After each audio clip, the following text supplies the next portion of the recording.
本周新闻提要：赫尔松市中心遭遇乌克兰海马斯火箭弹攻击，亲俄议员阿列克谢·朱拉夫科被炸死在酒店。美英计划帮助澳大利亚打造核潜艇，预计在2038年以后服役。韩国欲打造空中防御网，朝鲜立马试射短程弹道导弹回应。下面由可爱的嗷酱带大家详细了解。2022年9月24日，俄乌战争进入第213天，截止至今天，俄军阵亡人数已经达到了56300人，在过去24小时内新增240人。先说说最近公投的事情，其实凹酱对于公投的进度和结果并不关心，毕竟那都是俄罗斯计划好的。不过对于公投给各国带来的影响倒是让普京失望了。北约并没有被梅德韦杰夫所谓动用全部力量的说法吓住，反而加大了对乌克兰的援助。先是英国首相特拉斯首先宣布继续援助乌克兰26亿英镑，紧接着美国就宣布要把俄罗斯存在美国的3000亿美金一次性支付给乌克兰。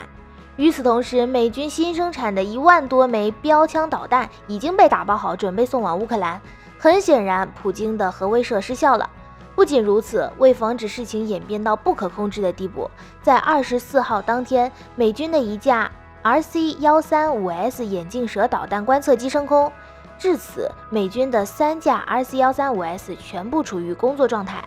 这种飞机主要用于追踪洲际弹道导弹，换句话说，就是专门用来监测战略核武器的。显然，美国已经做好了最坏的打算。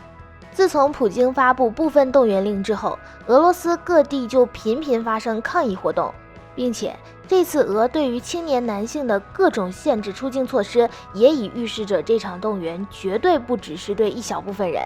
其中光是在莫斯科就将动员约 1.6万人。但这种匆忙动员其实很难产生有效战斗力。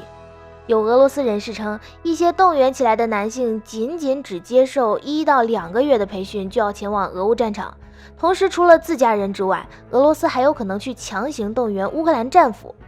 根据俄官方媒体9月24日报道，被拘留在奥列诺夫卡集中营的乌克兰战俘口头要求顿涅茨克当局允许他们前往哥萨克营作战。这个所谓的口头要求，大家懂的都懂。值得注意的是，如果俄罗斯或俄罗斯代理部队强迫乌克兰战俘投入战斗，将违反日内瓦战俘公约。当然，不管俄罗斯的总动员多么的轰轰烈烈，乌军的反攻仍在继续。而且为了回应俄罗斯的这次公投，乌军在9月25日当天用海马斯向着赫尔松市区发起袭击。在这次袭击中，前地区党议员阿列克谢·朱拉夫科被炸死。他是顿巴斯共和国的支持者，在24号刚刚对赫尔松地区进入。俄罗斯联邦的全民公投进行了投票，然后后脚就遭到了乌军的报复。接下来咱们来看一下目前的战场形势。在东部战场，乌克兰军队可能会继续沿着哈尔科夫卢甘斯克州边境进行局部进攻。有消息称，乌克兰突击分遣队占领了哈尔科夫州东北部的赫里亚尼基夫卡和霍罗比夫卡定居点。乌克兰参谋部声称，乌军已经击退了俄罗斯对库皮扬斯克以东7公里的彼得罗巴甫利夫卡的袭击，这表明乌克兰军队在库皮扬斯克以东取得了进一步的进展。不过由于当地的天气原因，导致乌军在奥斯基尔河沿岸阵地向东推进的进度减缓。大雨导致了许多道路变得泥泞不堪，这也使得乌军难以运输重型武器和设备。而正是哈尔科夫州东北部最近的天气模式，也解释了为什么乌克兰要沿着哈尔科夫卢甘斯克州边境附近的推进。这条路线可以使得乌克兰军队能够威胁俄罗斯阵地，不必冒着在俄罗斯炮火下穿越泥泞地形的风险。同时，乌军还继续在莱曼周围发动进攻。根据一位俄罗斯消息人士称，乌克兰军队控制了诺夫，并继续从里德科舍布诺夫县向南推进，而当地的俄守军也被确定为 BARS-13 和 BARS-16 分遣队。该部队是由俄罗斯特种作战军预备役人员组成。这一次的信息也再一次证明俄前线缺人的情况。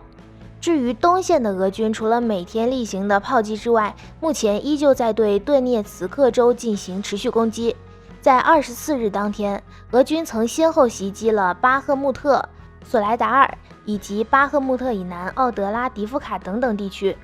目前暂时没有什么进展。从这一次俄军的进攻方向上，也不难看出，其接下来的主要目标就是完全占据顿涅茨克。南线战场上，在9月23到24日之间，赫尔松乌军共3批推进，他们分别是赫尔松州北部、因胡列特河附近的赫尔松州西部和赫尔松市西北部靠近赫尔松尼古拉耶夫州边境地区。乌克兰再次袭击了新卡霍卡夫和附近的卡霍卡夫水力发电厂。据了解，这次的袭击除了炸毁了一些俄军的运输资产之外，还袭击了第聂伯河以南赫尼切斯克地区的俄军阵地。同时，为了保住推进成果，乌军撤出了尼古拉耶夫的预备队，以加强麦科拉伊夫、赫尔森州边境沿线的阵地。而俄罗斯军队正在继续使用伊朗制造的无人机打击乌克兰南部的军队和城市。据报道，乌克兰部队于9月23日在敖德萨击落了一架伊朗制造的摩哈96。这一次袭击标志着 ISW 首次在乌克兰观察到摩哈96。据了解，摩哈96最大的起飞重量为600公斤，有效负载为100公斤，航程为200公里，最大飞行高度是5400米。最高的航速达到了200公里每小时，并且可续航12小时，是近来战场上俄军的杀手锏。如今被乌军俘获之后，相信很快北约就会给出相应的针对措施了。而伊朗也因为这一次给俄援助无人机，其驻乌大使的证件被乌克兰撤销。说完了俄乌，接下来我们再将目光投入到全球。据美国《华尔街日报》24日报道，拜登政府正在考虑为建造澳大利亚的首批核潜艇，以加快后者获得核潜艇的进程。据了解，美国这一计划的目的是在2038年左右为澳大利亚提供首批核动力舰队，同时通过长期努力使澳大利亚有能力在本国建造核动力潜艇。目前，美英澳三方官员已经在讨论这一计划。其实，对于这件事情，在去年就有过相关预兆了。在去年9月15日，美英澳领导人高调宣布，三国决定组成奥库斯新安全联盟。作为该联盟的先行合作示范项目，美英将向澳提供核潜艇技术，助其组建核潜艇编队。当然了，核潜艇建造计划也将面临着许多挑战。其中最重要的一点就是，美国会为此花费数十亿美元来扩大核潜艇生产能力。虽然澳大利亚肯定也会为此做出表示，但这仍然会挤压美国自家潜艇的成长空间。除了帮澳打造潜艇之外，美国贝尔公司的未来垂直起降飞机 FVL 概念图也已经发布了。据了解，这款飞机属于新型旋翼机系列，是美陆军3大现代化的重点之一。它可以像 V22 鱼鹰轻转旋翼机一样垂直起飞，转平飞达到一定速度后，启动喷气式发动机并折叠旋翼进行高速巡航飞行。它具有低下洗悬停能力和超过740公里每小时的喷气式飞行速度。其中值得注意的是，该机的设计起飞重量可以达到 1.814 吨到45吨。这也就是说，从无人机到跟 C130 差不多大的飞机都可以采用这种设计。另外，由韩国在不久前的首尔安全会议上表示，韩军将加快打造新一代导弹防御系统，并通过加强与北约合作提升其防御效能。据了解，韩国这个新一代导弹防御系统是由海陆空3军联合打造的导弹防御网。而在雷达预警方面，近期韩国已经完全在全罗南道绿松 C 预警雷达的部署。该雷达从以色列引进，是韩军新一代导弹防御系统的核心组成部分。其探测距离超过1000公里，可同时对40个速度25马赫以下的目标进行监视。至于拦截武器方面，韩国军方的计划是在2027年之前投入7500亿韩元，增购美国爱国者3防空导弹系统，并且对现役爱国者2防空导弹系统进行升级。依托该系统的反导系统，韩军可对22公里内的低空目标进行拦截。除此之外，韩国自主研发的天宫2地空导弹系统已经批量部署，该系统能对25公里至40公里高度的弹道导弹目标进行拦截，两者可以形成搭配作战，以实现互补式防御。另外，由于韩国海军现役的3艘宙斯盾舰仅具备预警监视能力，无法进行反导拦截，因此韩军计划2025年前分2批引进3艘新型宙斯盾舰，并采购标准6导弹，以替换原有的标准2导弹。除了以上这些之外，韩军联合参谋部正在牵头本国企业打造韩国之眼太空监视系统。其中，电子光学卫星监视系统已完成实战部署，它可以用于监视过境朝鲜半岛的人造卫星。看到自家邻居最近这么折腾，朝鲜坐不住了。于是，在9月25日当天，朝鲜就向日本海方向发射了一枚不明弹道导弹。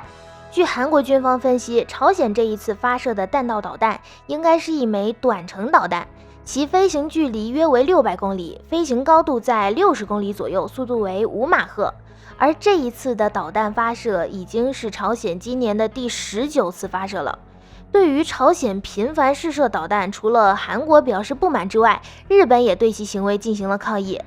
虽说这试射的导弹很有可能是打给美国和韩国看的，但关键是它坠落的地点是在朝鲜东侧沿岸附近，也就是日本EEZ专属经济区的外侧。目前暂时还没有确认导弹是否有对该地区的飞机和船舶造成损失。据西班牙防务新闻网站报道，西班牙陆军第1款外骨骼将于明年初成为现实。研发该型武器的公司是西班牙的哥哥亚移动机器人公司，该公司从1年多前起就在推进这个项目了，项目预算为32.6万欧元。这款装备的设计目标是供身高在1.5米到2米之间的人使用，使用者最大体重为120公斤。它将由全身的被动式结构以及躯干与手臂的主动式结构组成。其中被动式结构具有将装备的重量转移到地面的功能，而主动式部分则有助于举起负载物。该外骨骼使得西班牙陆军在正常负载情况下能够行军速度提升到每小时4至10公里，并且在作战上它还将提高射击的精度，稳定武器并且支撑其重量，以及监测士兵的身体状况还有疲劳程度等等等等。与此同时，在未来该公司还寻求通过非入侵性的传感器和人工智能技术的控制算法为该装备提供智能。看来在未来上战场很有可能就是机器人士兵啦。好啦，本期视频到这里就结束了，大家对于这一周的军事新闻都有什么看法呢？欢迎在下方的评论区留言。对本频道感兴趣的朋友们，请点击下方的订阅按钮，我们下期再见啦。